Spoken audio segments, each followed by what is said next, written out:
Media sosial kembali diramaikan kisah seorang afiliator yang merasa diperlakukan tidak menyenangkan oleh oknum karyawan brand Egar. Melalui akun X @K4Kinsley, ia mengungkap kekecewaannya setelah berniat menjual sandal dari brand tersebut karena merasa direndahkan oleh PIC KOL yang menyinggung jumlah followernya yang hanya sekitar 2.000. Sebelumnya, ia membeli sepatu dengan uang pribadi, mempromosikannya sebagai affiliate, dan mengaku turut meningkatkan penjualan berdasarkan dashboard marketplace.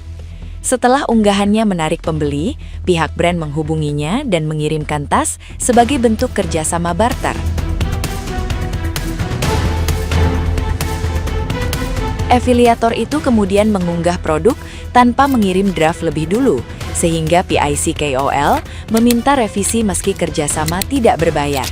Ia menolak melakukan revisi dan memilih mengembalikan tas ketika diminta.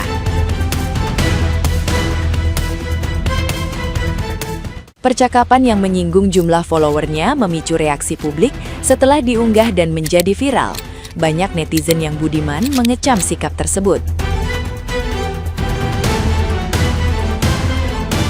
Menanggapi sorotan luas, manajemen Egar menyampaikan permohonan maaf secara terbuka dan menyatakan bahwa PIC KOL yang terlibat telah diberhentikan sebagai bentuk tanggung jawab perusahaan.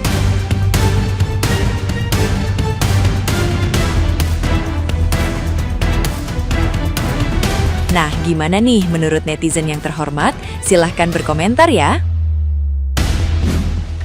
Ngatain baru 2.000 followers saja sombong, akhirnya dipecat. Brand Egar serentak posting minta maaf di sosial medianya. Kalau lu belum tahu, sini gue ceritain. Jadi konteksnya ada salah satu affiliate posting ngepromoin produknya Egar yang dia beli produknya dan ternyata rame. Akhirnya setelah rame, di-reach lah sama tim brandnya. Tim brandnya ngajaklah konsep barter. Akhirnya tim brandnya ngirimin produk, lalu si influencer ini posting ngepromoin produknya. Layaknya barter, biasanya memang tidak ada brief. Tapi setelah diposting ada satu hal yang nggak srek nih di hati si KOL spesialisnya. Minta revisi, ya kan, sama si influencernya. Direvisi tipis, tapi yang menurut dia masih bener, nggak direvisi. Karena menurut dia barter ya udahlah revisi minor aja. Masalahnya, gue nggak tahu punya masalah apa sih KOL spesialis ini, tapi dia ngamuk-ngamuk dan marah-marah sampai keluarlah kalimat yang ngerendahin. KOL spesialis ini marah-marah lah dengan bilang bahwa baru 2.000 followers saja udah sombong. Kalau followersnya udah banyak baru kita maklum. Sampai produknya minta dibalikin lah. Dari sisi influencernya jelas kesinggung dong. Dia udah promoin produknya, rame, banyak yang beli gitu kan. Bukannya dikasih produk gratis, diajakin barter doang. Habis barter malah diamuk-amukin, direndahin. Ya sakit hati lah dia, diposting lah. Dan ternyata rame. Gue nggak tahu kenapa, tapi 2026 ini jujur banyak banget gebrakan dari orang-orang marketing ya. Kemarin tuh ada campaign Sensodyne lah, ada konsep UGC Baby Zilla lah kalau kalian masih inget ya. Lalu sekarang ada KOL spesialisnya Egar marah-marah ke orang yang sudah promoin produknya secara gratis awalnya gitu loh. Ini gue kasih tips buat kalian yang anak sosmed, kalian tuh lagi ngebawa nama brand. Nggak sendiri, tapi satu brand yang lu bawa gitu loh. Ketika lu bawa nama brandnya jelek, yang kena dampak bukan cuma lu, tapi semua orang yang kerja di dalamnya. Dan satu tips juga buat tim marketing, timnya Egar dan semua tim marketing yang pernah blunder, tolong empatinya dipakai. Serius deh, daripada lu cuma minta maaf kayak gini, mending lu datengin aja tuh si influencernya, datengin ke rumahnya, say sorry. Lu kirimin produknya, lu minta maaf. Daripada cuma posting di sosial media kayak gini, buat apa gitu loh. Ini makanya anak sosmed jangan cuma ngertinya bikin konten doang, tapi lu belajar juga tuh gimana cara jadi customer service, gimana cara ngomong sama orang, gimana cara bikin konsep marketing yang enak biar nggak blunder terus. Kayak ngapain sih? Dasar lu konten kreator belagu, followers baru 2.000 aja nggak mau nerima revisi. Elah, gimana followers udah 1 juta? Baru dikirimin kerja sama barter aja, udah nggak mau di So, gue mau nanggepin isu yang lagi hangat-hangatnya banget nih tentang content creator yang diajak barter, terus direvisi, terus dikatain gitu sama pihak PIC atau KOL specialist dari brand. Di sini gue really appreciate sama PIC dan pihak brand yang melakukan reach out kakak ini untuk akhirnya ngajak kerjasama barter, ngirim produk gitu ya. Tapi sayangnya banget, ini tuh banyak ekspektasi antara kedua belah pihak yang nggak di alignment. Maksudnya yang nggak di alignment ini adalah ekspektasi yang akhirnya timbul di chat itu ada kata-kata biasanya kayak nih pihak brand ngomong gini, biasanya kreator-kreator pada mau kok kalau misalnya barter diterima revisi. Terus kata kreatornya kayak gini, oh ada revisi ya, tapi aku biasanya nggak kayak gitu, tapi ya udah deh aku revisi aja yang ini terus aku tambahin ini bla bla bla bla bla, misalnya kayak gitu. Nah, jadi menurut gue simpelnya sih, kalau misalnya sekarang sistemnya udah barter, itu kan tetap aja kerja sama ya, ada cost atau value yang kita keluarin dari pihak brand gitu. Which is menurut gue normal banget kalau misalnya tetap ada kayak key message yang pengen disampaikan dan guideline dan bla bla bla. Karena walaupun barter itu adalah cost yang udah dikeluarin juga, dan kita juga sebagai pihak brand mau ngejagain brand positioning, brand message kita biar tetap benar, biar tetap align, biar tetap sesuai dengan brand voice yang kita mau sampaikan ke audiens gitu.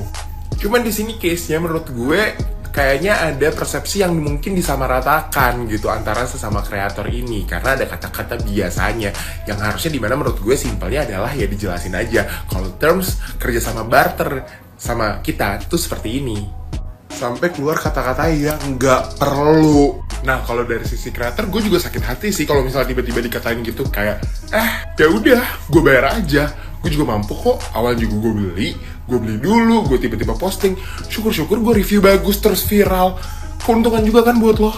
Tapi sebenarnya ini juga bisa dikontrol, jadi kita lebih proaktif aja untuk nanya sebenarnya TNC-nya, ekspektasinya seperti apa barter ini, gue dapat berapa barang, terus ada guideline-nya nggak? Kalian biasain aja, karena beda sistemnya sama affiliate ya menurut gue, ya kan? Karena semua orang menurut gue bisa jadi afiliator yang gimana tiba-tiba beli, tiba-tiba posting, terus ya udah dapat keuntungan gitu, tanpa ada campur tangan dari brand, ada TNC, ada bla bla bla bla bla, bener kan? Jadi menurut gue mulai sekarang work smart aja deh teman-teman ya. Good luck. What do you guys think? Discuss di komen ya teman-teman. Ciao. Ada satu brand yang KOL spesialis yang ngerendahin kreator yang followersnya katanya masih 2000. Akhirnya brandnya udah minta maaf gitu loh ya. Tapi gue dari dulu nggak suka sama brand ini nih ya. Jadi brand ini cukup besar ya, bahkan sangat besar gitu loh. Penjualan juga banyak, bukan brand baru gitu loh. Tapi lu tau lah ya, brand segede kayak gini, budget marketingnya itu pelitnya setengah mati cuy. Berapa kali itu brand approach gue, yang pertama mau jadiin gue speaker untuk edukasi afiliatornya. Gue kasih red card, gue menghilang. Oke lah, nggak apa-apa, nggak masalah ya kan. Karena kan gue juga nggak terlalu suka ya acara-acara offline kayak begitu. Terus yang kedua mau endorse ya kan, habis itu hilang lagi. Yang ketiga dong, dia kayak nge-broadcast message termasuk ke gua, dia bilang ada program afiliatornya dia gitu kan. Yang namanya program afiliator itu kan biasa kan ya paling enggak hadiahnya uang tunai kek, atau enggak apa kek, barang kek, reward kek, apa gitu. Lo tau nggak hadiah yang dikasih tuh apa? Voucher untuk belanja barangnya dia. Tolol banget gak sih? Yang pertama, barang lo emang sebagus apa sih? Hah? Ibaratnya lo kasih kita reward afiliator untuk belanja barang lu lagi. Cuy, udah dong, gue bilang sekelas brand lu bikin program tapi kok nanggung banget ya, gue bilang kayak begitu. Terus dia nyolot sama gue, kalau nggak mau juga nggak apa-apa kok, bukan kita yang rugi. Salah orang lu ketemu gue ya. Akhirnya gue caci maki, gue suruh bapak mak lu aja yang jualan sana ya, nggak usah pakai jasa afiliator. Gue maki-maki tuh ya orangnya. Akhirnya dia baru agak lembek sama gue ya. Tapi emang kalau KOL spesialisnya ini orang yang sama yang nge-frost gue, namanya Vito ya, Vito nih ya. Emang itu mulutnya tuh harus, mungkin lo selama ini udah mengeksploitasi banyak afiliator ya, tapi lo ketemunya gue salah lawan lo, tau nggak? Terus ada teman gue lagi afiliator gede juga ya, kategori tas koper juga sama kayak gue. dia juga pernah tuh ditawarin, terus sampelnya harus diambil sendiri. Jadi katanya mau dikasih sampel, tapi dikasih voucher. Vouchernya itu nanti ditukerin ke toko offline-nya dia di cabang terdekatnya. Lu bayangin coba, serepot itu. Kayak kebagusan aja gitu ya. Udah barter ya sama temen gue itu ya. Udah barter, sampelnya disuruh ambil di tokonya. Aduh, mau irit ongkos kirim atau kayak gimana? Gak usah kepedean ya. Brand lu emang udah gede, tapi nggak semua orang mau. Gak semua orang suka sama brand lu, tai. Emang kalau brand-brand terlalu besar ya, owner-ownernya itu kadang-kadang otaknya mampet. Otaknya tuh gak bisa menghargai kreator. Dia tuh kayak apa ya, gak bisa sadar betapa pentingnya digital marketing zaman sekarang gitu loh. Yang mereka ada di otak dia itu kayak, oh brand gue udah gede, semua orang udah pasti cari, semua orang udah tahu ya. Ada beberapa brand yang modelannya kayak gini juga, tapi paling enggak ya udah nggak apa-apa, dia nggak memanfaatkan, mengeksploitasi afiliator. Tapi kalau yang kayak ini udah eksploitasi, udah barter ya, minta SOW, minta draft, minta revisi, tai kucing, lu tau nggak?